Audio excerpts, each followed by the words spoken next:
நடிகர் மாதவன் அவர்களுக்கு ஒரு மிகப்பெரிய ஃபேன் பேஸே இருக்குது. ஒரு பிரபலமான ஒரு நடிகர். ஒரு நிறைய ஒரு க்ரஷ் உள்ள ஒரு மனிதர் அப்படின்னே வந்து சொல்லலாம். ஸோ மேடி அவர்களை பற்றி இப்போ ஒரு செய்தி தான் சோஷியல் மீடியாவில் உலா வந்துக்கிட்டு இருக்கு. அதாவது பத்ம விருது விழாவில் நடிகர் மாதவன் அவர்கள் அணிந்திருந்த அந்த வாட்ச் பற்றி தான் வந்து இப்போ நிறைய பேர் வந்து சோஷியல் மீடியாவில் நிறைய விஷயங்களை வந்து ஷேர் பண்ணிக்கிட்டு இருக்காங்க. அந்த வாட்ச் வந்து டைட்டனுடைய நெபுலா ஜெல்சா ஃப்ளையிங் டோர்பிலன் அப்படின்ற ஒரு வாட்ச் தான். அதனுடைய மதிப்பு மட்டுமே 40 லட்சம் அப்படின்றது வந்து தெரிய வந்திருக்கு. 18 கேரட் ரோஸ் கோல்டால் தயாரிக்கப்பட்ட இந்த ஒரு வாட்ச் உலக அளவில் வெறும் 10 மட்டுமே தான் இருக்குது.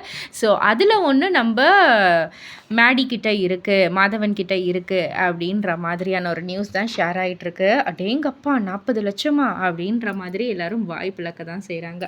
இதை பற்றி நீங்கள் என்ன நினைக்கிறீங்க? உங்களுடைய கருத்து என்ன அப்படின்றத கீழே உள்ள கமெண்ட் பாக்ஸில் குறிப்பிட்டு சொல்லுங்கள். மறக்காமல் சேனலை சப்ஸ்கிரைப் பண்ணி பக்கத்தில் உள்ள பெல் ஐக்கானை கிளிக் பண்ணிவிடுங்க.